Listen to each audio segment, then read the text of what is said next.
The electricity had been cut off 3 days ago, and 8-year-old Lily Patterson sat in the dark apartment, watching her mother Sarah count the same 5 crumpled dollar bills for the 10th time. The eviction notice lay on the kitchen table like a death sentence, its red letters screaming "Final Notice," in the dim light from the hallway that still had power. "Mama, why are you crying again?" Lily asked, her small voice cutting through the silence. Sarah quickly wiped her eyes and forced a smile. "I'm not crying, baby. Just tired." But Lily wasn't fooled. She had been watching her mother work 3 jobs for months now, leaving before dawn to clean offices, then rushing to her afternoon shift at the grocery store, and finally working late nights as a waitress at the diner. Sarah thought Lily was asleep when she came home each night, but the little girl often heard her mother crying in the bathroom. "Is it because of the paper?" Lily pointed to the eviction notice. She couldn't read all the big words, but she understood enough to know they were in trouble. Sarah's face crumbled. "Oh, honey." She pulled Lily into her arms, both of them sitting on the worn couch that served as their only furniture in the living room. "Everything's going to be okay. Mama's going to figure something out." "How much money do we need?" Lily asked. "Too much, baby. Too much." Lily had been saving her allowance money in a small jar under her bed.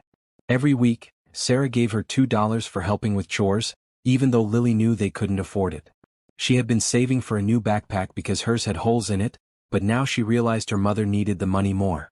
"I have some money," Lily said quietly. Sarah shook her head. "No, baby. That's your money. You've been saving for your backpack. But we need it more for the house, right?" The next morning, Sarah left for her early shift, and Lily carefully counted the money in her jar. $12. It wasn't much, but it was everything she had. She had heard her mother talking to her friend on the phone the night before, saying they needed $2,000 to stay in the apartment. $12 wouldn't help with that, but maybe it could buy them food for a few days. Lily walked to the corner store and bought a loaf of bread and some peanut butter with half her money. She wanted to surprise her mother when she came home. As she walked back to the apartment, she passed the coffee shop where her mother sometimes worked extra shifts on weekends. Through the window, she saw a man in an expensive suit sitting alone at a table, his head in his hands. He looked upset like her mother did when she thought no one was watching. The man kept checking his phone and looking around desperately. Lily had never seen someone look so sad in such nice clothes. She thought rich people were always happy, but this man looked like he was about to cry. She remembered what her mother always told her about being kind to others, especially when they were hurting. She walked into the coffee shop, still holding her remaining $6. "Excuse me, mister," she said softly, approaching his table. The man looked up and Lily saw he had been crying. His eyes were red and puffy, just like her mother's got when she was worried about money. "Are you okay?" Lily asked. The man stared at her for a moment, surprised by the question. I missed something very important. Something that could have changed everything. My mama says when things are bad, sometimes a cup of coffee makes them a little better," Lily said. She looked at his empty cup. "Would you like another one? I can pay for it." The man's eyes widened. "Oh, sweetheart, that's very kind, but I can't let you." "Please," Lily said, holding up her $6. "My mama says helping people makes you feel better inside, and I want to feel better. We don't have much, but we have enough to share." The man looked at the little girl with her patched clothes and worn shoes, offering her money to buy him coffee. Something inside his chest tightened. When was the last time someone had offered him genuine kindness without wanting something in return?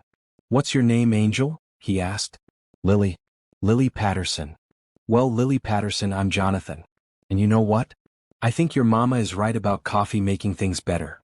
Lily beamed and rushed to the counter, proudly ordering a large coffee for the sad man. She paid with her precious $6 and brought it back to his table. "Thank you, Lily," Jonathan said, accepting the cup. "This is the kindest thing anyone has done for me in a very long time." "Will you be okay now?" Lily asked. Jonathan looked into her bright, hopeful eyes and felt something shift inside him. "You know what? I think I will be. Thanks to you." As Lily left the coffee shop, she felt good about using her money to help someone. She didn't know that the man she had just helped was Jonathan Rivers, one of the youngest billionaires in the city. She didn't know that he had just missed the most important business meeting of his career because his driver had gotten stuck in traffic. She didn't know that her simple act of kindness was about to change both their lives forever. All she knew was that she had helped someone who was hurting, just like her mama had taught her. And for the first time in weeks, despite their own problems, Lily felt hope. Jonathan Rivers sat in his corner office on the 45th floor of Rivers Tech Tower, but his mind wasn't on the quarterly reports spread across his mahogany desk. 3 days had passed since the coffee shop encounter, and he couldn't stop thinking about the little girl who had used her last few dollars to buy him coffee. "Mr. Rivers?" His assistant, Patricia, knocked on the door. "The Henderson Group is here for the rescheduled meeting." Jonathan nodded, but his attention drifted back to that moment. The Henderson deal had been worth $50 million, and missing it should have been devastating. But somehow, after talking to Lily, he had felt clear-headed enough to negotiate an even better deal when they rescheduled.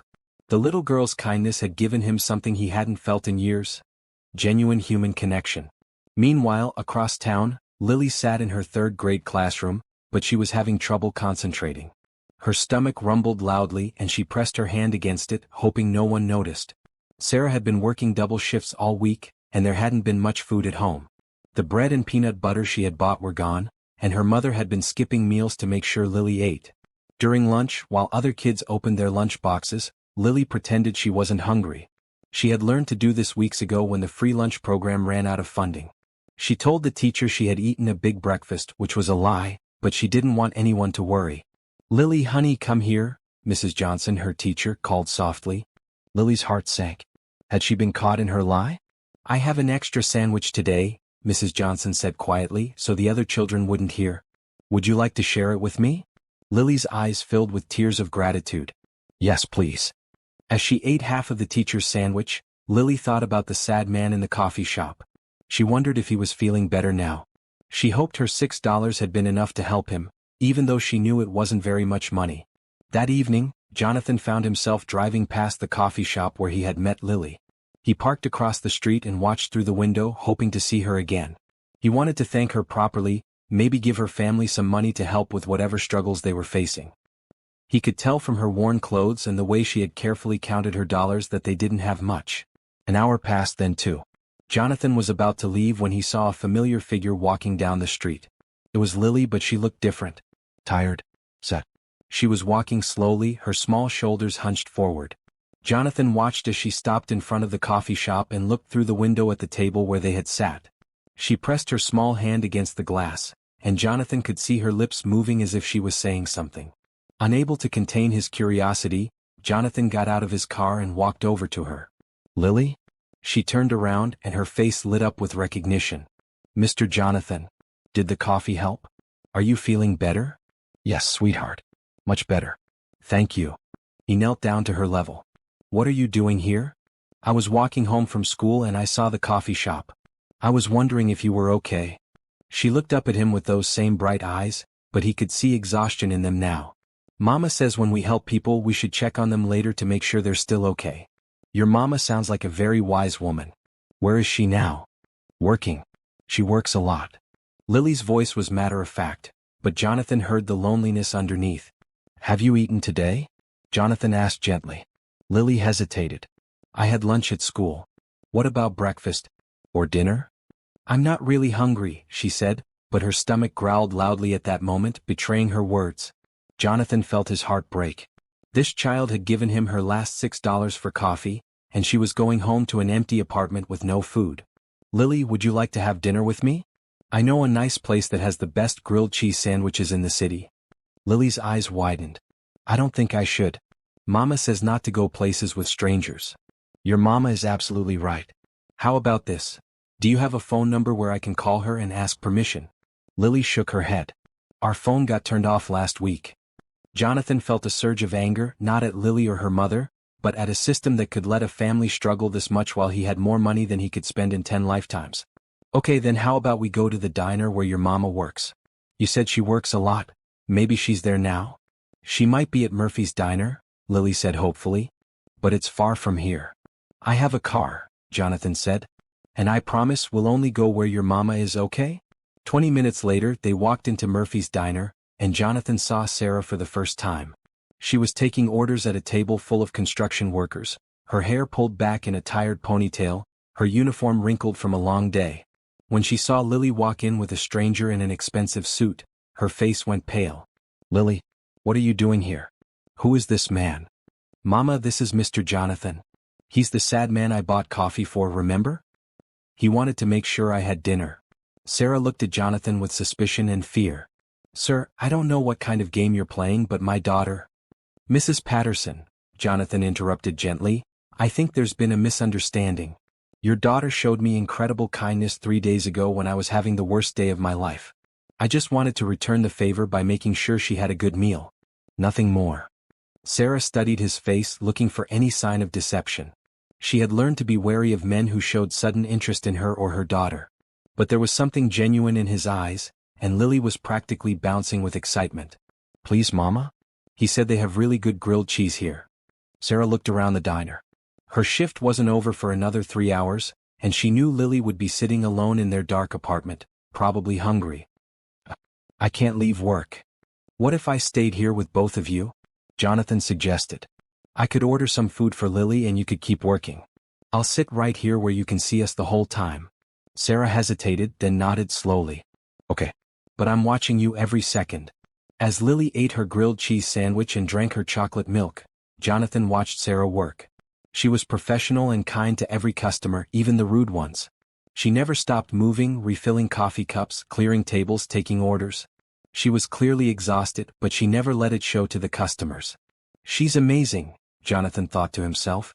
How does she do it all? By the time Sarah's shift ended, Jonathan had learned more about their situation. The apartment, the eviction notice, the 3 jobs, the turned-off utilities. He had also learned something else, something that would change everything. As Sarah wiped down the last table, Jonathan approached her carefully. Mrs. Patterson, can I ask you something? Sarah nodded, still wary but less hostile than before. What's Lily's father's name? Sarah's face went white. Why would you ask that? Because, Jonathan said quietly, I think I might know him. The next morning, Jonathan sat in his office with a file folder thick enough to choke a horse. He had called his private investigator, Marcus Chin, at 5 a.m. and asked him to drop everything and focus on one case, finding out everything he could about Sarah Patterson and her daughter Lily. This is everything I could find on short notice, Marcus said, sliding the folder across Jonathan's desk. But boss, I have to ask, why the sudden interest in a waitress and her kid? Jonathan opened the file and found himself looking at Sarah's photograph from 9 years ago. She looked so young, so happy. It was her college graduation photo. Sarah Michelle Bennett, he read aloud. Born in Atlanta, Georgia. Graduated from Columbia University with a degree in journalism. His hands shook as he flipped through the pages. Sarah Bennett. Not Patterson. He remembered that name. He remembered her. Keep digging, Jonathan told Marcus. I need to know everything. Where she went after college, why she changed her name, how she ended up in this city. Sir, this feels personal. If you don't mind me asking. I might be that little girl's father, Jonathan said quietly. Marcus's eyebrows shot up. Well, that changes things.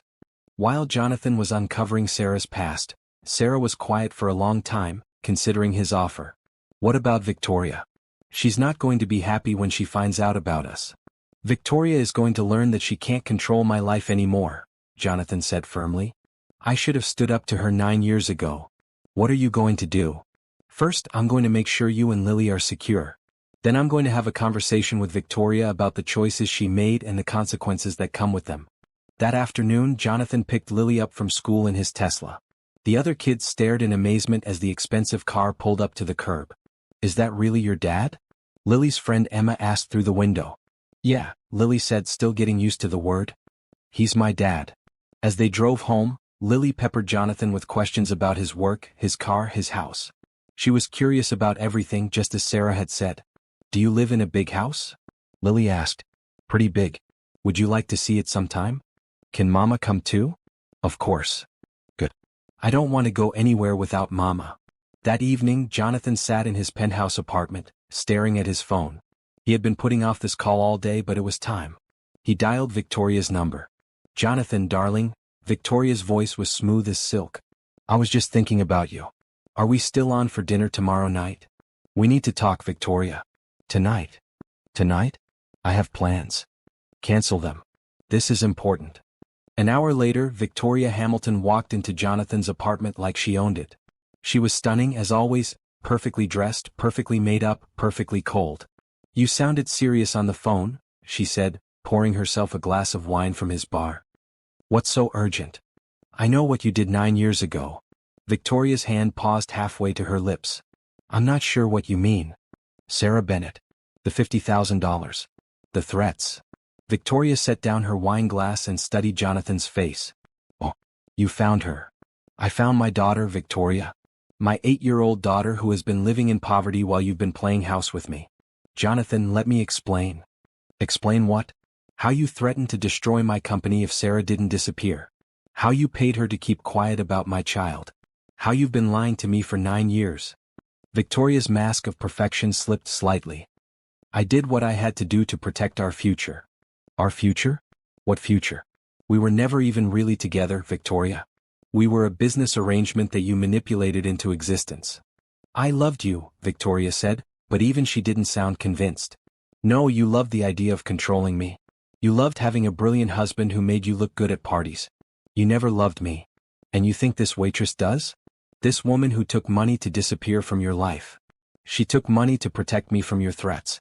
She was 22 years old and pregnant, and you scared her into giving up the man she loved to save his dreams. Those dreams became reality, didn't they? Rivers Tech is worth billions because I helped you focus on what mattered. What mattered was my family. The family you stole from me. Victoria walked to the window looking out at the city lights. What do you want, Jonathan? Do you want me to apologize? Fine. I'm sorry. I made a hard choice, but I'm not sorry it led to your success. I want you to understand that it's over between us. Not just the fake relationship but the business partnership, everything. I'm buying out your family's stake in Rivers Tech. Victoria turned around sharply. You can't do that. I can and I will. I've already had my lawyers draw up the papers. You'll get fair market value for your shares, but I want you completely out of my life. Jonathan, you're being emotional. Think about this rationally. I am thinking rationally. For the first time in 9 years I'm thinking clearly. You're poison, Victoria. You've been slowly killing everything good in my life, and I was too blind to see it. And what about your precious Sarah? Do you really think she wants you back? She's been raising your child in poverty while you've been building an empire. Don't you think if she really loved you, she would have found a way to contact you? She was protecting me from you. Just like she's been protecting Lily from the kind of person who would threaten a pregnant woman. Victoria laughed coldly. You're going to throw away everything we've built for a woman who sold you out for $50,000? She didn't sell me out. She sacrificed her happiness for mine. There's a difference, though I wouldn't expect you to understand it. This is a mistake, Jonathan. You'll realize it eventually. The only mistake I made was letting you control my life for so long. That ends now. After Victoria left, Jonathan stood in his empty apartment, feeling lighter than he had in years. He had been carrying the weight of her manipulation without even realizing it. Now that weight was gone, and he could finally focus on what really mattered. His daughter and the woman who had loved him enough to let him go. He picked up his phone and called Sarah. How did Lily do today? He asked when she answered. She's been asking questions all evening. Good questions. She wants to know about your childhood, your parents, what you were like in college. What did you tell her? The truth. That you were kind and smart and ambitious. That you made me laugh. That I loved you very much. Loved? Jonathan asked quietly. Sarah was quiet for a moment. Love doesn't just disappear, Jonathan. Even when it has to hide. I love you too, Sarah. I never stopped. Don't say that unless you mean it. We have too much history, too much pain. Lily needs stability, not two adults who are confused about their feelings. I'm not confused. I lost you once because I was too young and stupid to fight for what mattered. I'm not making that mistake again. Jonathan. I fired Victoria tonight. From everything. She's completely out of my life. You didn't have to do that for me. I did it for all of us. For the family we should have been 9 years ago, and for the family we can still be now. As Jonathan hung up the phone, he looked around his cold, empty penthouse. Tomorrow he was going to start building a real home. A place where Lily could have her own room, where Sarah could feel safe and secure, where they could be the family they were always meant to be. Victoria Hamilton had stolen 9 years from them. But she couldn't steal their future. That belonged to them. When she took her lunch break, she pulled out her old phone, the one that had been disconnected but still had photos saved on it. She scrolled through pictures until she found what she was looking for, a photo from her college graduation. In the background, barely visible, was a young man in a cap and gown. Jonathan Rivers. Her blood ran cold. It couldn't be the same person. Could it? Sarah remembered that day clearly. She had been dating Jonathan for 2 years, and she thought they were going to get married after graduation. He had been talking about their future together, about the tech company he wanted to start, about the life they would build. Then everything changed. 3 weeks after graduation, Jonathan's fiancée, a woman named Victoria Hamilton from one of the wealthiest families in New York, had visited Sarah at her apartment. Victoria was beautiful, sophisticated, and cruel. "I know about you and Jonathan," Victoria had said, settling into Sarah's cheap furniture like a queen on a throne. "And I'm here to make you an offer." An offer. Leave town. Disappear. Never contact Jonathan again. "Why would I do that?" Victoria had smiled coldly. "Because if you don't, I'll destroy him. My family owns the bank that's funding his little computer company. One word from me and his dreams are over. He'll lose everything, his business, his future, his family's respect. Is your little college romance worth ruining his entire life?" Sarah had been young and scared. She loved Jonathan, but she also knew how much his company meant to him. He had worked so hard, had so many dreams. She couldn't be the reason they all came crashing down. "What if I'm pregnant?" Sarah had asked, her hand instinctively moving to her stomach. She had been feeling sick for weeks but hadn't taken a test yet. "Then you'll handle it quietly, far away from here. I'll give you $50,000 to start over somewhere else. But if you ever try to contact Jonathan or claim that any child is his, I'll make sure you both suffer." Sarah had taken the money and left town that night. She had been too scared and ashamed to tell Jonathan the truth. She changed her name, moved across the country, and raised Lily alone. She never told anyone who Lily's father was, not even Lily herself. Now, 9 years later, Jonathan Rivers was a billionaire, and Victoria Hamilton was his business partner and, according to the magazines, his longtime girlfriend. Sarah had made the right choice in leaving, but seeing him again brought back all the pain and fear. That evening, Jonathan was reading through more of the investigation files when his phone rang. "I found something interesting," Marcus said. Sarah Bennett received a large cash payment 9 years ago, right before she left New York. $50,000. From who? That's the strange part. Came from a shell company, but I traced it back. It was paid by Hamilton Industries. Jonathan's blood ran cold. Hamilton Industries was Victoria's family company. "Are you sure?" "Positive. The payment was made 3 days after Sarah Bennett's last known address in New York, and she disappeared right after receiving it." Jonathan ended the call and sat in his dark office, pieces of the puzzle starting to form a terrible picture. Victoria had paid Sarah to leave. But why? Unless... He grabbed his phone and called the lab where he had sent the coffee cup Lily had drunk from at the diner. "Do you have the results yet?" "Yes, sir. The DNA test is conclusive. The child is definitely your daughter." Jonathan closed his eyes. Lily was his daughter. Sarah had been pregnant when she left New York, and Victoria had paid her to disappear. For 9 years, he had missed his daughter's life because of Victoria's manipulation. The rage that filled him was unlike anything he had ever felt. Victoria had stolen 9 years from him. 9 years of bedtime stories, first steps, birthday parties, school plays. 9 years of watching his daughter grow up. 9 years of Sarah struggling alone to raise their child. But the rage was quickly followed by something else: determination. He was going to fix this. He was going to make sure Sarah and Lily never had to worry about money again. He was going to be the father Lily deserved. And Victoria Hamilton was going to pay for what she had done. Jonathan picked up his phone and dialed Sarah's work number at the diner. "Murphy's Diner, this is Sarah." "Sarah, it's Jonathan Rivers. We need to talk." There was a long pause. "I know who you are," she said quietly. "Then you know why I need to see you. Tonight after your shift. It's about Lily." "Jonathan, She's mine, isn't she?" Another pause. "Yes."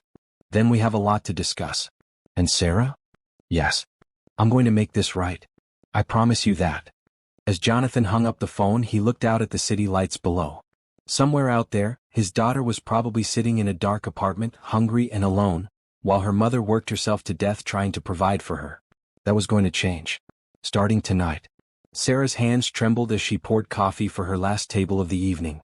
Every few minutes, she glanced at the clock on the wall, watching the minutes tick by until her shift ended and she would have to face Jonathan. She had rehearsed this conversation in her mind 1,000 times over the years, but now that it was actually happening, she felt like she might throw up. At exactly 11 p.m., Jonathan walked into Murphy's Diner. He looked different than he had the day before, more serious, more determined. Sarah finished wiping down the counter and nodded toward the back booth. "Lily's at home?" Jonathan asked as they sat down. "She's at my neighbor's apartment. Mrs. Chen watches her when I work late shifts." Sarah kept her hands folded in her lap to hide the shaking. Jonathan, I can explain.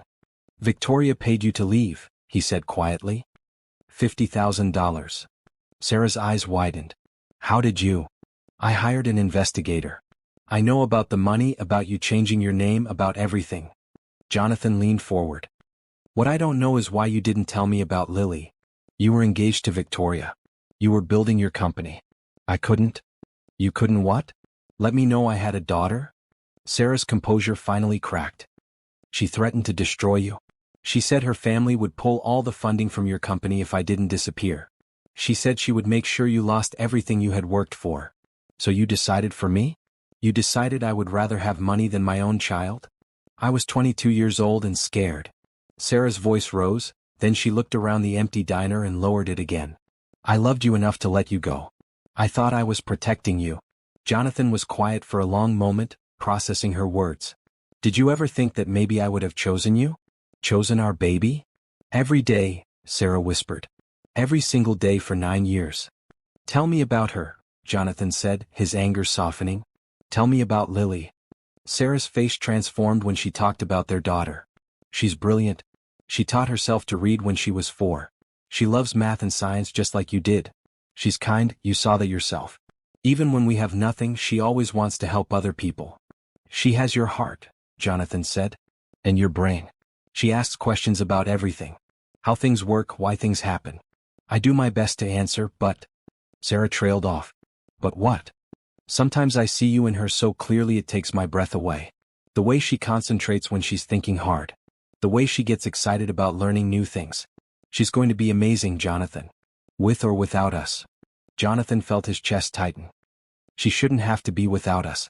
She shouldn't have to go to bed hungry or sit in a dark apartment because the electricity was cut off. I'm doing the best I can, Sarah said defensively. I know you are. You're incredible, Sarah. Raising her alone, working 3 jobs, never giving up. But you don't have to do it alone anymore. Sarah shook her head. I can't take your money. I won't be your charity case. This isn't charity. She's my daughter. I have 9 years to make up for. And what about Victoria? She's still in your life, isn't she? What happens when she finds out about Lily?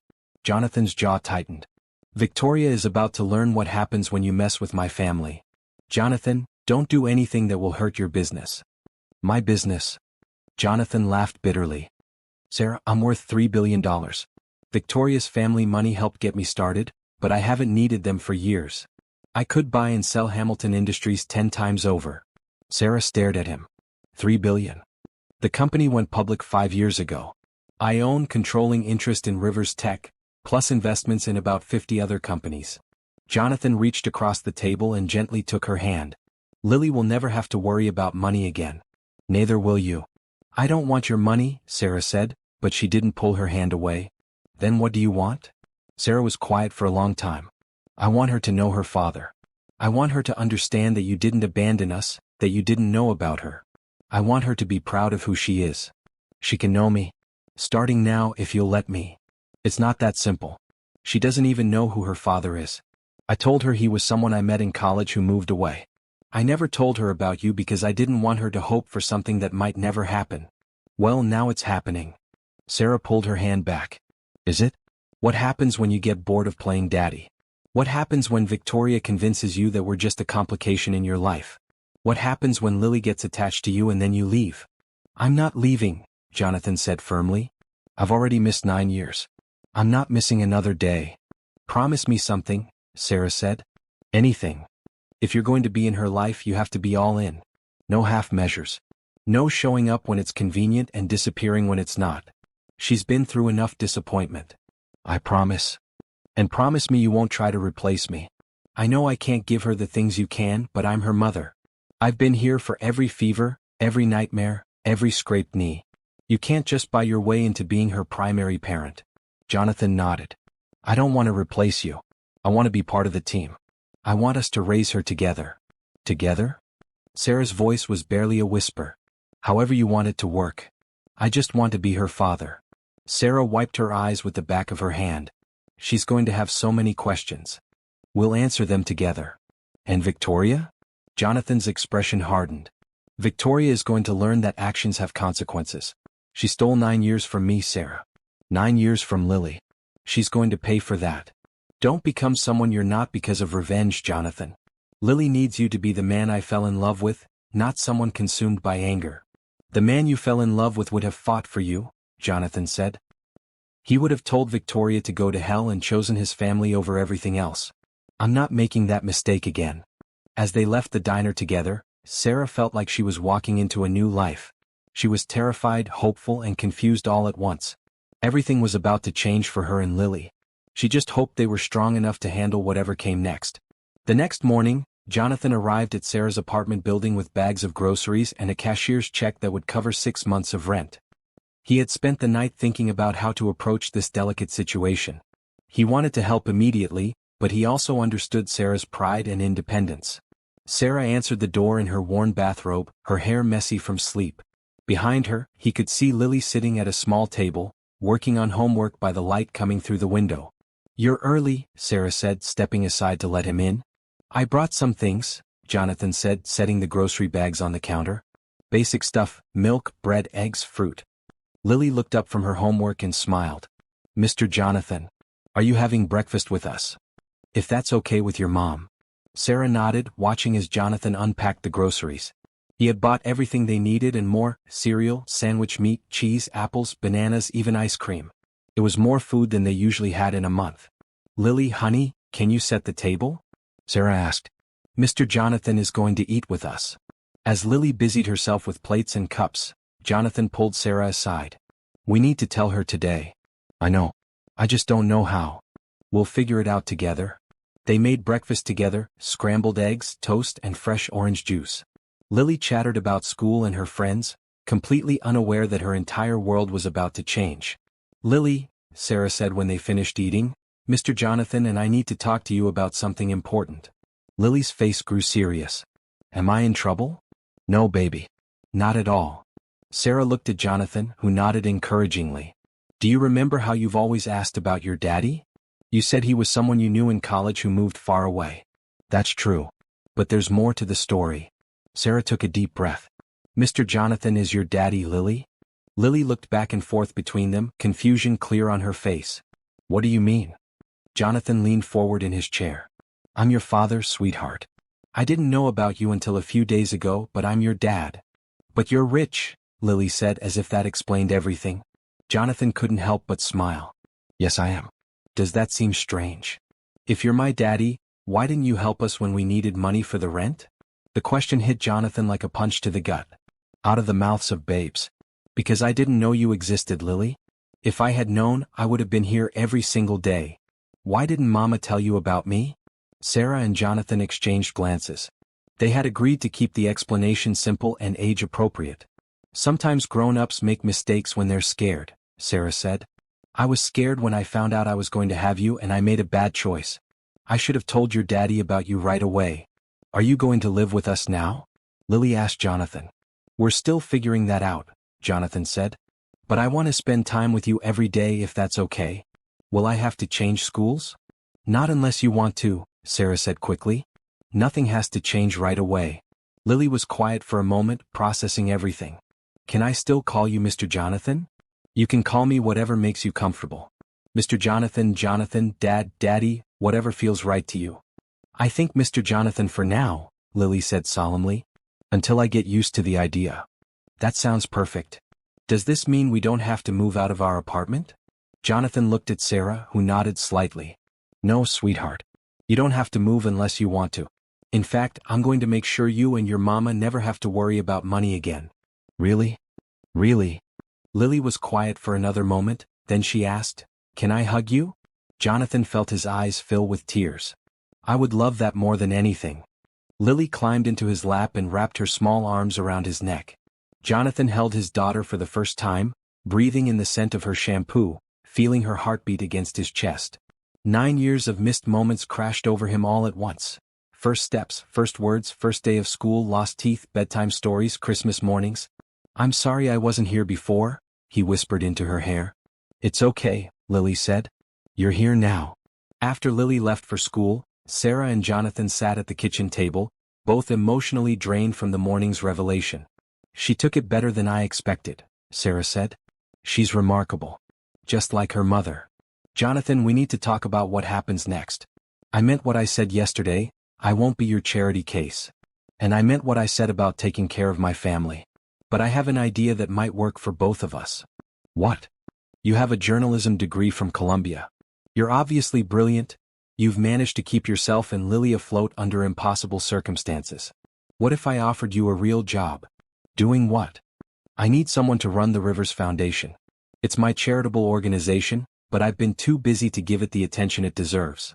The position would pay $200,000 a year, plus benefits, plus a housing allowance. Sarah's eyes widened. $200,000? You'd be responsible for deciding how to distribute about $50 million in charitable giving each year. It's a real job, Sarah. You'd be helping people, making a difference. And you'd be qualified for it even if you weren't the mother of my child. I don't know what to say. Say you'll think about it. In the meantime, let me help with the immediate problems. The rent, the utilities, food, clothes for Lily. Let me catch up on 9 years of child support.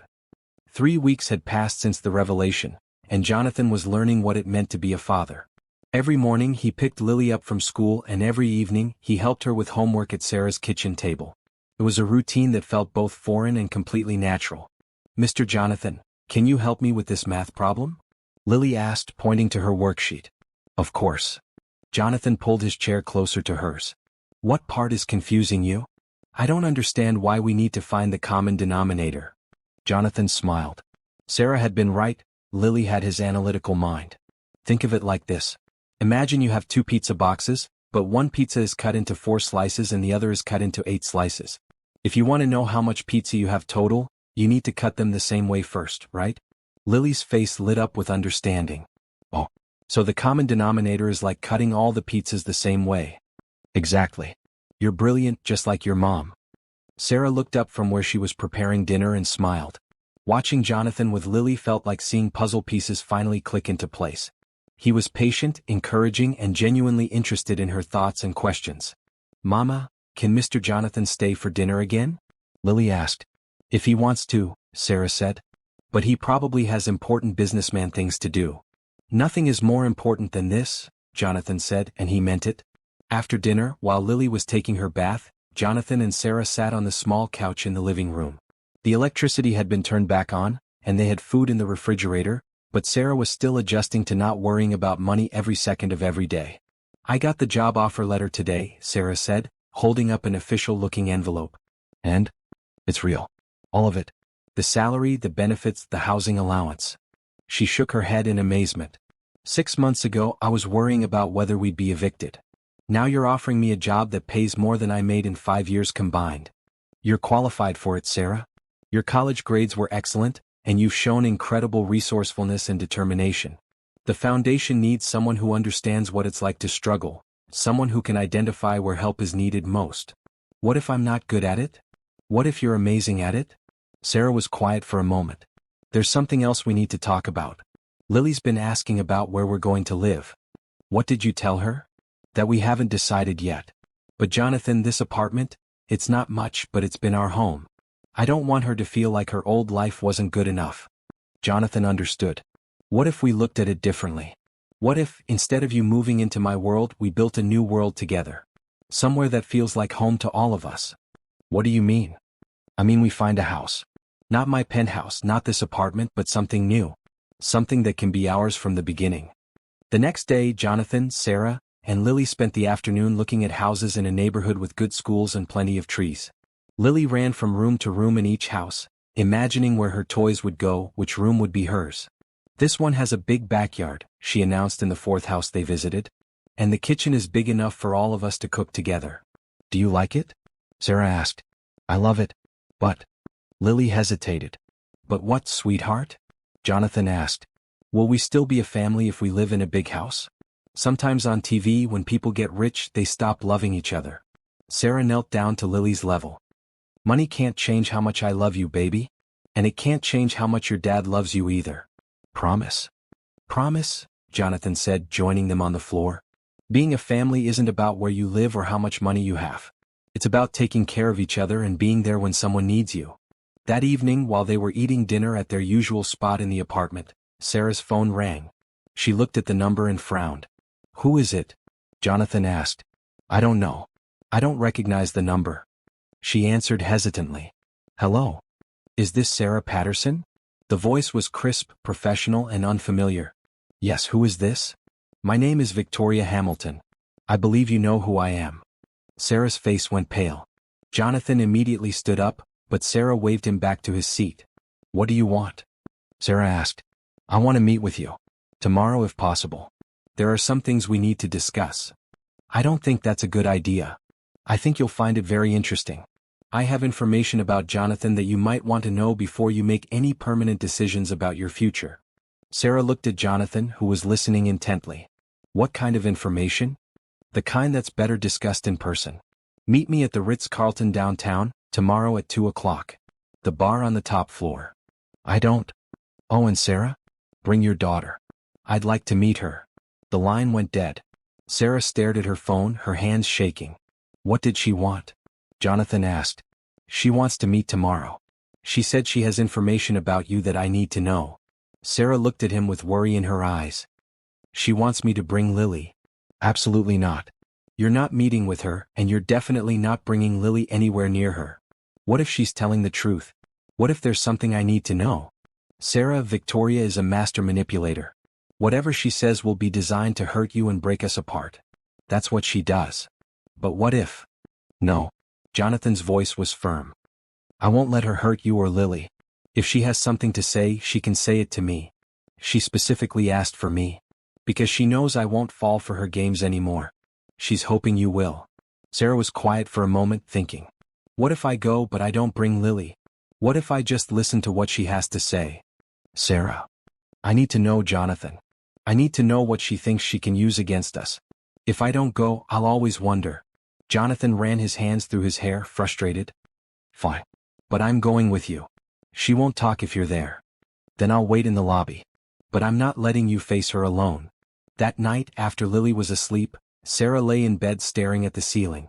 She had thought this part of her life was over, that Victoria Hamilton was a ghost from the past that could no longer hurt her. But now Victoria was reaching out, trying to pull her back into the web of manipulation and fear.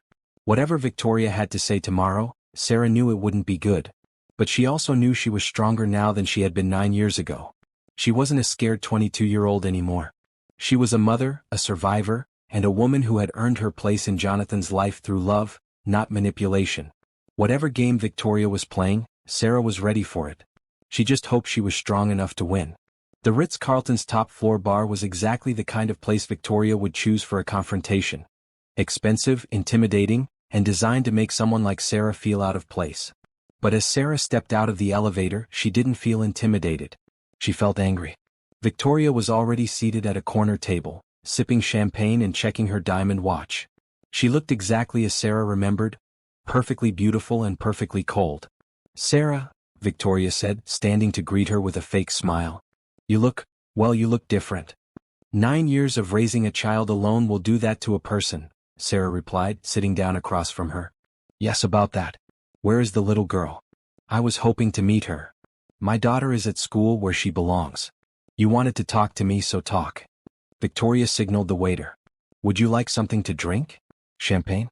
Or perhaps something more affordable? I'm fine. What information do you think I need to know about Jonathan? Victoria smiled and pulled out a tablet, swiping to a series of photographs. These were taken last week. Sarah looked at the screen and saw photos of Jonathan entering and leaving various buildings around the city. So, look closer. Victoria swiped to another photo, this one showing Jonathan with a beautiful blonde woman outside an expensive restaurant. Her name is Amanda Richardson. She's a partner at the law firm that handles Jonathan's personal affairs. Sarah studied the photo.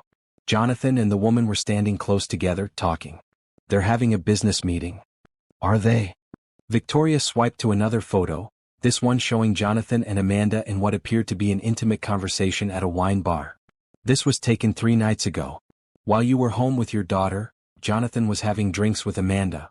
Sarah felt a familiar knot forming in her stomach, but she forced herself to stay calm. What's your point, Victoria? My point is that Jonathan hasn't changed. He's still the same man who chose his career over love 9 years ago.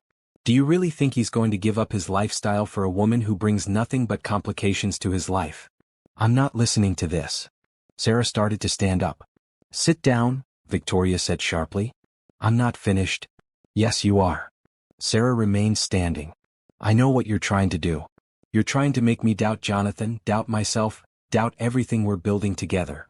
I'm trying to save you from making the same mistake twice. The only mistake I made was believing your threats 9 years ago. I'm not that scared girl anymore, Victoria.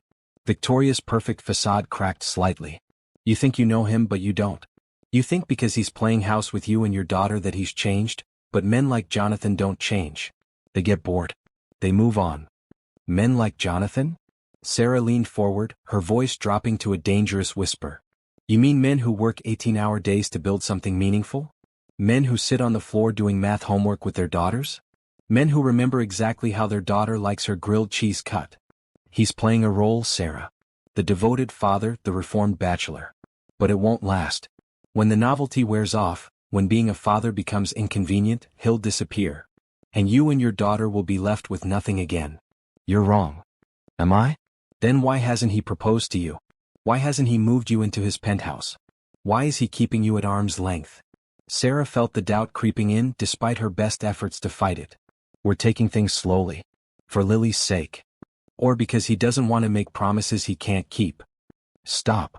Sarah's voice was louder now, drawing looks from other patrons. Just stop. I know what you're doing and it's not going to work. I'm trying to help you see reality before you get hurt again. You're trying to destroy my happiness because you can't stand the fact that Jonathan chose us over you. Victoria's mask slipped completely. He didn't choose you. He chose an obligation. He's taking care of you because the child is his, not because he loves you. You don't know anything about love, Sarah said. You've never loved anyone but yourself. And you've never stopped being naive. Victoria finished her champagne and stood up. When he breaks your heart again, don't say I didn't warn you. As Victoria walked away, Sarah sank back into her chair, her hands shaking. She hated that Victoria's words had affected her, hated that the old insecurities were clawing their way back to the surface. Her phone buzzed with a text from Jonathan. How did it go? Are you okay? Sarah stared at the message for a long moment before typing back. I'm fine. Heading home now. But she wasn't fine. Victoria's poison was already working its way through her system, making her question everything she thought she knew about Jonathan's feelings for her. That evening, when Jonathan came over for dinner, Sarah found herself watching him differently. Was he checking his phone more than usual? Did he seem distracted? Was this all just an elaborate performance? You're quiet tonight, Jonathan observed as they cleaned up after dinner. Are you sure you're okay? Victoria showed me pictures, Sarah said without looking at him. Pictures of what? You with another woman. Amanda Richardson. Jonathan froze. Sarah. Are you seeing her? Amanda is my lawyer. We had meetings about buying out Victoria's shares in the company. That's all. You had drinks with her. After a long day of negotiations, yes. Sarah, look at me. He gently turned her face toward his. Amanda is married with 3 kids. She's been my attorney for 5 years. There is nothing romantic between us. But Victoria said. Victoria is a liar. She's trying to do exactly what she did 9 years ago, make you doubt us so you'll leave. Sarah pulled away from him. What if she's right though? What if this is all just obligation? What if you're only here because Lily is your daughter? Do you really believe that? I don't know what to believe anymore. This all happened so fast. A month ago you didn't even know we existed. Now you're talking about buying houses and building a future together. How do I know this isn't just guilt? Jonathan was quiet for a long moment. Do you want me to prove it to you? How? Come away with me this weekend. Just you, not Lily. Let's go somewhere we can talk without any distractions, without any pressure. Let's figure out what this is between us. I can't leave Lily. Mrs. Chun can watch her, or we can hire a babysitter. Sarah, if we're going to make this work, we need to know that it's not just about Lily. We need to know that we still have something together, just us. Sarah considered his offer. The rational part of her brain knew that Victoria was trying to manipulate her, but the scared part, the part that had been abandoned before, was louder. Okay, she said finally. One weekend. But if I find out you're lying to me about anything? You won't, Jonathan said firmly. Because I'm not. As he left that night, Sarah stood at her window watching his car disappear into traffic. She wanted to believe him, wanted to trust that this wasn't all an elaborate charade. But Victoria's words kept echoing in her head. When he breaks your heart again, don't say I didn't warn you. Sarah just hoped that when the weekend was over, she would have her answer. One way or another, she would know if Jonathan Rivers was the man she had fallen in love with 9 years ago, or if he was just a stranger playing a role. The truth would either set them free or destroy them completely. The weekend trip to the lake house 2 hours outside the city was Jonathan's idea, but as they drove through the winding mountain roads, Sarah began to relax for the first time in weeks. She had left Lily with Mrs. Chen, who had insisted she was delighted to spend extra time with that sweet girl. I used to come here when I was a kid, Jonathan said as they pulled up to a modest cabin overlooking the water. My grandfather built it with his own hands. It's beautiful, Sarah said, and she meant it. The cabin was nothing like she had expected. No luxury, no ostentation, just a simple wooden structure surrounded by tall pines and the gentle lapping of lake water. I thought you might like it. It's the one place that's never been about money or business. Just family. They spent the first day talking about everything except their relationship. They hiked the trails Jonathan had explored as a child, cooked simple meals together, and sat on the dock watching the sunset. It felt easy, natural, like they had been doing this for years instead of weeks. Tell me about the years I missed, Jonathan said as they sat by the fire that night. Tell me about Lily as a baby, her first words, her first steps. Sarah smiled, her face softening in the firelight. She was walking by 10 months. I couldn't keep up with her. And she talked early too, full sentences by 18 months. She used to tell elaborate stories about imaginary friends and magical adventures. Does she still do that? Sometimes. She has this whole fantasy world where she's a scientist who invents machines to help people. Last week, she drew me a picture of a robot that could make free food for families who don't have enough money. Jonathan felt his chest tighten. Even in her imagination, his daughter was trying to solve the problems she had lived with. She's remarkable. She gets that from you. The way her mind works, the questions she asks. Sometimes I look at her and see you so clearly it takes my breath away. What was the hardest part? Raising her alone? Sarah was quiet for a moment. The nights when she was sick and I was scared. Making decisions about her future without having anyone to talk them through with. Watching other kids with their fathers and wondering if I had robbed her of something important. You didn't rob her of anything. You gave her everything you had. But was it enough? Look at who she is, Sarah. She's kind, brilliant, curious, generous. You raised an incredible human being under impossible circumstances. That's not just enough, that's miraculous. The next morning they woke up to rain pattering against the windows. Instead of hiking, they spent the day inside talking about their dreams, their fears, their hopes for the future. What do you want, Sarah? Jonathan asked as they sat on the couch, sharing a cup of coffee. Not for Lily, not for us. What do you want for yourself? I want to matter, she said quietly. I want to do work that makes a difference. I want to use my brain for something important.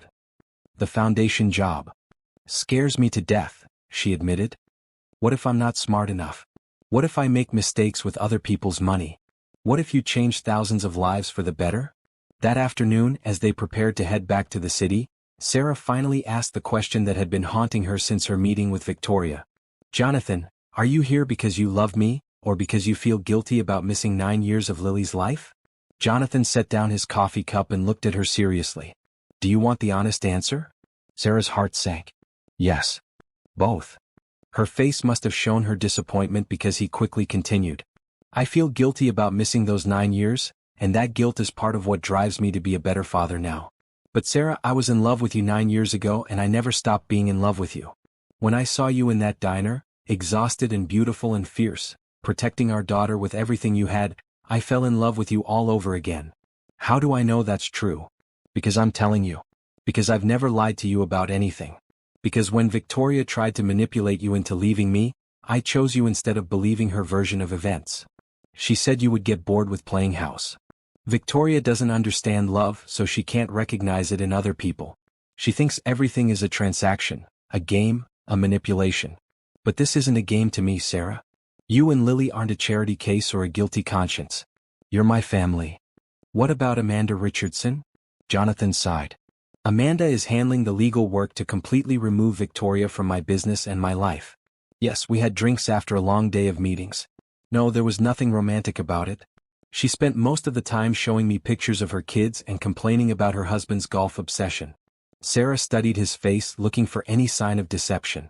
All she saw was sincerity and patience. I'm scared, she admitted. Of what? Of believing this is real and then losing it? Of letting Lily get attached to the idea of having a father and then having you decide it's too complicated? Of trusting you with my heart again? Jonathan reached for her hands. I can't promise that loving each other will always be easy. I can't promise we won't have fights or disagreements or difficult times. But I can promise you that I will never abandon you or Lily. I can promise that I will fight for this family every single day. Even when it gets hard? Especially when it gets hard. As they drove back to the city that evening, Sarah felt something she hadn't experienced in 9 years: peace. Not the exhausted peace that came from surviving another day, but the deep peace that came from knowing she was exactly where she belonged. When they picked up Lily from Mrs. Chen's apartment, she launched herself into both their arms. Did you miss me? She asked. Every second, Jonathan said, lifting her up and spinning her around. Did you have fun without me? We had a good time, Sarah said, but it wasn't complete without you. That night, as they tucked Lily into bed in her small room, she looked up at both of them seriously. Are you going to get married? She asked. Sarah and Jonathan exchanged glances over her head. Would you like us to get married? Jonathan asked. I think so. But only if you promise not to fight all the time like Jimmy's parents do. We promise to try our best to work out our problems without fighting, Sarah said. And you promise not to get divorced? We promise to work very hard to stay together, Jonathan said carefully. Okay. But I want to be in the wedding. And I want to wear a pretty dress. And I want there to be cake. After Lily fell asleep, Sarah and Jonathan sat at her kitchen table, both thinking about her questions. She's right to ask for promises, Sarah said. She's been through enough uncertainty. Then let's make sure we can keep the promises we make. Is that a proposal? Jonathan smiled. Not yet. But it's a promise that one is coming. As Jonathan left that night, Sarah felt like she was finally ready to believe in their future together. Victoria's poison had been neutralized by Jonathan's honesty and consistency. For the first time in 9 years, Sarah was ready to trust her heart again. But Victoria Hamilton wasn't finished with them yet. Not by a long shot. Victoria Hamilton sat in her corner office at Hamilton Industries, staring at the legal documents Jonathan's attorneys had delivered that morning. The buyout offer was more than generous, it was astronomical. Jonathan was paying nearly double what her family's shares were worth just to get her out of his life completely. But it wasn't about the money. It had never been about the money. It was about control, about winning, about proving that she was the only woman worthy of Jonathan Rivers' attention. Her assistant knocked on the door. Miss Hamilton? Your 2 o'clock appointment is here. Send him in.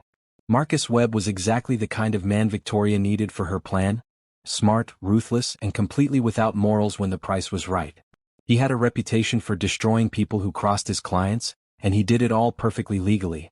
Miss Hamilton, Marcus said, settling into the chair across from her desk. I understand you have a problem that needs solving. I have a situation that requires creative handling, Victoria corrected. Jonathan Rivers is making some poor decisions that could hurt his business interests. I'd like to help him see reason. What kind of poor decisions? Victoria slid a folder across the desk. He's gotten involved with a woman who has a questionable past. Sarah Patterson, formerly Sarah Bennett. She took $50,000 to disappear from his life 9 years ago, and now she's back with a child, claiming it's his. Marcus flipped through the documents Victoria had compiled. DNA test confirms paternity, he noted. DNA can be manipulated. The point is, this woman is a gold digger who's using a child to get her hooks into one of the wealthiest men in the city. If this story gets out to the media, it could damage Jonathan's reputation and, by extension, his company's stock price. What exactly are you proposing? I want you to make Sarah Patterson's life difficult enough that she decides it's in her best interest to take a generous settlement and disappear again. Only this time, permanently. Marcus leaned back in his chair. That's a delicate operation. What's your budget? Whatever it takes. And if she doesn't scare easily? Victoria's smile was cold as ice. Then we get creative. Meanwhile, across town, Sarah was having the best day she'd had in years. She had just finished her first week at the Rivers Foundation, and the work was everything Jonathan had promised, challenging, meaningful, and perfectly suited to her skills and interests. How did the meeting with the Children's Hospital go? Jonathan asked when he picked up Lily from school. They need funding for a new wing, but I think we can make it work, Sarah said, sliding into the passenger seat of his car. The numbers look good and the impact would be huge. Look at you making executive decisions already, Jonathan teased. It feels good to use my brain for something important again. In the back seat, Lily was chattering about her day at school. And then Tommy said his dad was taking him to the baseball game this weekend, and I said my dad was taking me to the science museum, and he said that was boring, but I said science museums are way cooler than baseball because you learn things. Did you tell him about the planetarium? Jonathan asked. Yes. And the hands-on chemistry lab. He might want to come with us now. Sarah watched Jonathan interact with their daughter in the rearview mirror. The bond between them was growing stronger every day. Lily had started calling him Dad instead of Mr. Jonathan, and Jonathan lit up every time she said it. They were starting to feel like a real family. That's when Victoria's plan went into motion. The first sign of trouble came on Monday morning when Sarah arrived at work to find two men in expensive suits waiting in her office. Miss Patterson? We're from the IRS. We need to discuss some irregularities in your tax filings from the past 3 years. Sarah's blood ran cold. What kind of irregularities? Unreported income, questionable deductions, possible fraud charges. We're going to need to see all your financial records.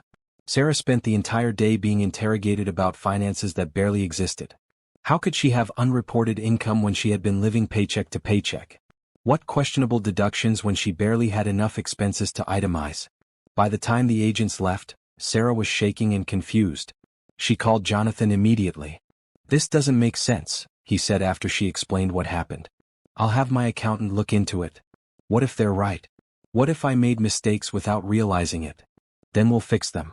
Don't worry about this, Sarah. But the problems were just beginning. The next day, Sarah received a call from Lily's school. There had been an anonymous tip that Lily was being neglected at home, and Child Protective Services wanted to do a home visit. This is ridiculous, Sarah told the social worker who showed up at her apartment that evening. Look around. Lily has everything she needs. The woman did look around, taking notes about the clean apartment, the well-stocked refrigerator, Lily's neat bedroom full of books and toys. The tip mentioned that the child was often left alone, that there were strange men coming and going from the apartment. Strange men? Sarah's voice rose. The only man who comes here is Lily's father. And you can prove paternity? Yes, we have DNA tests. After an hour of questions and inspection, the social worker seemed satisfied that the tip was false. But the damage was done. Lily had been scared and confused by the whole process, asking Sarah over and over if she was in trouble, if they were going to be separated. The third incident happened on Thursday. Sarah's landlord called to inform her that there had been complaints about noise and disturbances from her apartment, and that several neighbors had reported suspicious activities. What kind of suspicious activities? Sarah asked, bewildered. Drug dealing, prostitution, that sort of thing? That's insane. I work for a charitable foundation. I'm raising an 8-year-old daughter. I don't even have time for suspicious activities. But the landlord was unmoved. I'm going to need to do a surprise inspection tomorrow, or I'll have to consider terminating your lease. That night, Sarah sat at her kitchen table with her head in her hands. In 1 week, she had gone from feeling like her life was finally coming together to feeling like everything was falling apart. The timing was too convenient to be coincidental. It's Victoria, she told Jonathan when he came over after putting Lily to bed. She's behind all of this. I think you're right, Jonathan said grimly. I've been making some calls. The IRS agents who visited you? They were hired by a private investigation firm. The tip to child services came from an untraceable phone number. And your landlord? He recently received a very generous offer to buy this building from a shell company. She's trying to destroy my life. She's trying to make you run again. She's hoping that if she makes things difficult enough, you'll take Lily and disappear rather than fight back. What if she's right? What if I should just take Lily and leave? I can't put her through this stress. Jonathan grabbed Sarah's hands. Look at me. We are not letting Victoria win. Not again. But what if she escalates? What if she hurts Lily somehow? She won't. Victoria is cruel, but she's not stupid. She knows that anything that happens to Lily will bring down the full weight of my resources on her head. She's playing psychological games, not physical ones. So what do we do? Jonathan's expression was hard as steel. We finish what she started. It's time Victoria learned what happens when you threaten my family. The next morning, Jonathan made a series of phone calls. By afternoon, the first phase of his counterattack was in motion. Victoria was in a board meeting when her assistant burst through the doors, looking panicked.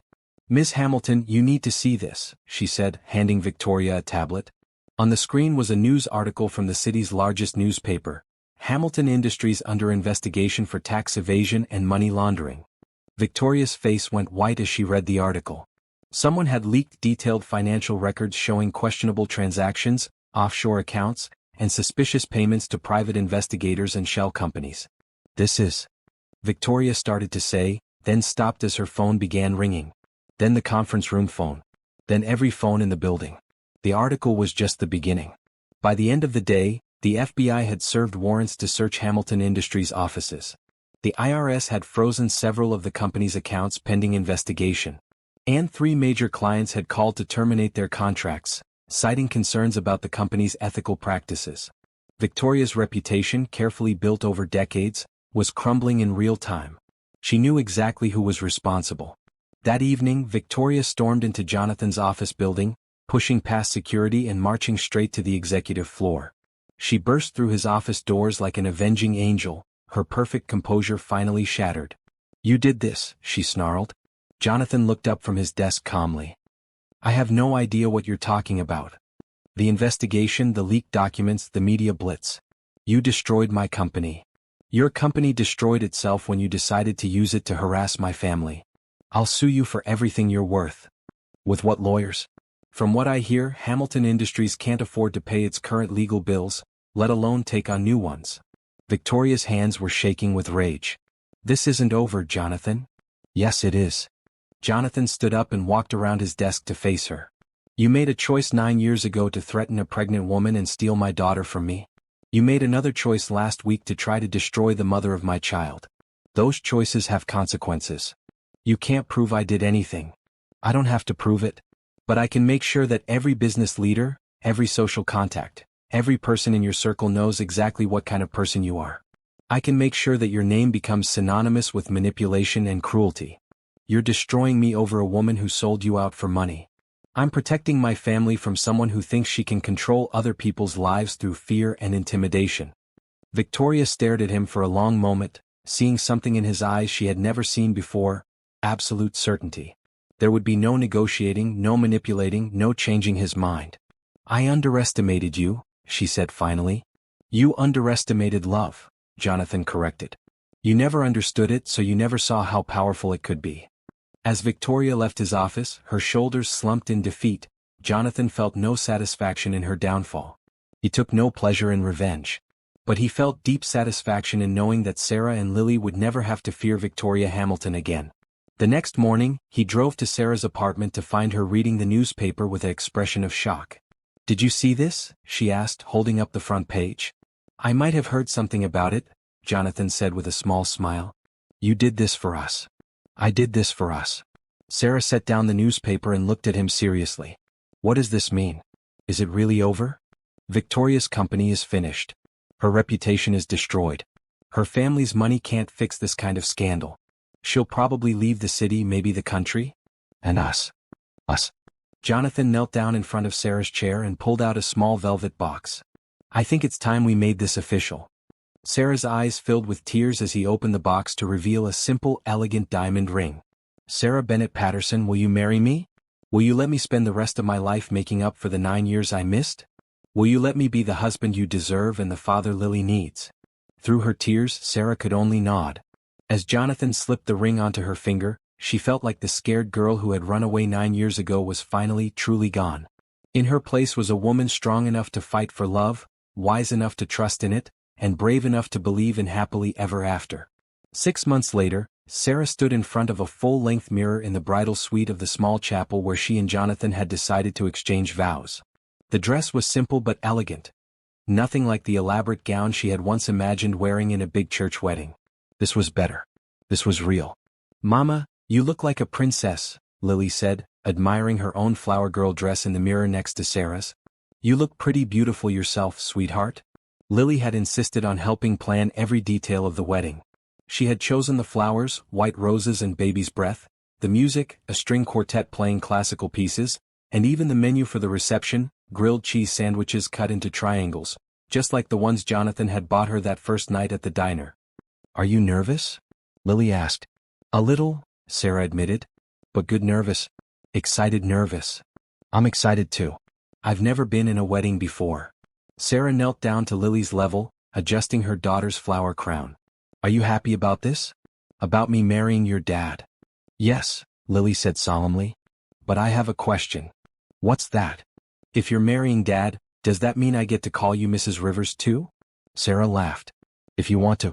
But I'll always be Mama to you no matter what my last name is. Can I be Lily Rivers instead of Lily Patterson? We'll all be the Rivers family, Sarah said, her eyes filling with tears. How does that sound? Perfect. There was a soft knock on the door and Jonathan's voice came through. Are my girls ready? Dad, you're not supposed to see Mama before the wedding. Lily called out. It's bad luck. She's right, Sarah said laughing.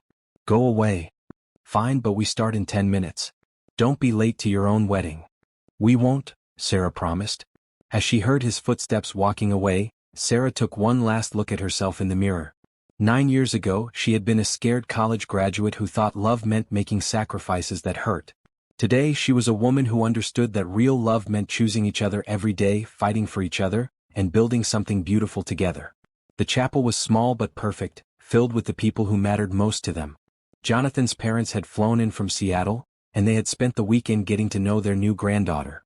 Sarah's sister had driven up from Atlanta with her family, thrilled to finally meet the man Sarah had never stopped loving. Mrs. Chin sat in the front row, dabbing at her eyes with a handkerchief. She had become like a grandmother to Lily over the past months, and Sarah couldn't imagine celebrating this day without her. As the string quartet began playing the wedding march, Lily walked down the aisle first, scattering rose petals and beaming at everyone she passed. When she reached the altar, she stood next to Jonathan and whispered loudly enough for everyone to hear, "Dad, you look very handsome." Then Sarah appeared at the back of the chapel, and Jonathan forgot how to breathe. She was radiant. Not because of the dress or the flowers or the setting, but because of the joy on her face, the love in her eyes, the absolute certainty in her step as she walked toward him. When she reached the altar, Jonathan took her hands and leaned down to whisper, "You're the most beautiful thing I've ever seen." "Save some words for the vows," Sarah whispered back, making him laugh. The ceremony was simple and heartfelt. They had written their own vows, and when it came time to speak them, Jonathan went first. "Sarah," he said, his voice carrying clearly through the small chapel, 9 years ago, I lost the most important thing in my life because I was too young and too scared to fight for it. I'm not that man anymore. I promise to choose you every day, to fight for our family, to never let anyone come between us again. I promise to be the husband you deserve and the father Lily needs. I promise to love you both with everything I have, for the rest of my life." Sarah wiped tears from her eyes before speaking her own vows. "Jonathan, you gave me the greatest gift of my life, our daughter. But more than that, you've given me hope, security, and a love that feels safe and strong and real. I promise to trust you with my heart, to believe in us even when things get difficult, to choose love over fear every single day. I promise to be your partner in building the kind of family we both dreamed of." When the minister pronounced them husband and wife, Jonathan kissed Sarah with all the love and longing of 9 years apart and all the hope and joy of a lifetime together. Lily clapped enthusiastically, and the small congregation erupted in cheers. After the ceremony, they moved to the reception hall Jonathan had rented, a simple space that had been transformed with fairy lights and flowers into something magical. The grilled cheese sandwiches were a hit, as was the 3-tier cake Lily had helped design. During the father-daughter dance, Jonathan swept Lily around the dance floor while she giggled and stepped on his toes. "Thank you for taking care of Mama when I wasn't there," he told her as they danced. "Thank you for coming back," she replied seriously. "And for loving us. Always, sweetheart. Always."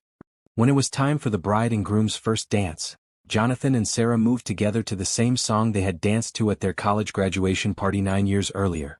Sarah rested her head on Jonathan's shoulder and closed her eyes, feeling like she was exactly where she belonged. "Any regrets?" Jonathan asked quietly. "Only one," Sarah said. "I regret that we lost 9 years. But I don't regret anything that led us back to each other." "Even Victoria?" Sarah considered this. "Even Victoria. If she hadn't done what she did, I wouldn't have had 9 years alone with Lily. I wouldn't have learned how strong I am, how much I can handle on my own. I needed to become the person I am today to be ready for this kind of love. And what kind of love is this? The kind that lasts, the kind that fights, the kind that chooses family over everything else." As they swayed to the music, surrounded by their friends and family, with their daughter dancing nearby with Jonathan's father, Sarah felt a peace she had never experienced before. This wasn't the desperate, uncertain love of youth. This was the steady, confident love of two people who had been tested by life and chosen each other anyway. Later that evening, after Lily had fallen asleep in the bridal suite, she had insisted on staying with them for their first night as a married family. Sarah and Jonathan sat on the balcony of their hotel room, looking out at the city lights. "So what now?" Sarah asked. "Now we go home. We move into our new house. We raise our brilliant daughter. We run the foundation together. We live happily ever after." You make it sound so simple. Maybe it is simple. Maybe we just thought it had to be complicated. Sarah's phone buzzed with a text message. She glanced at it and smiled. "What is it?" Jonathan asked. "Mrs. Chen. She says she's already planning Lily's birthday party next month. Apparently, she has ideas about themes and decorations. She's become family, hasn't she? The best kind of family.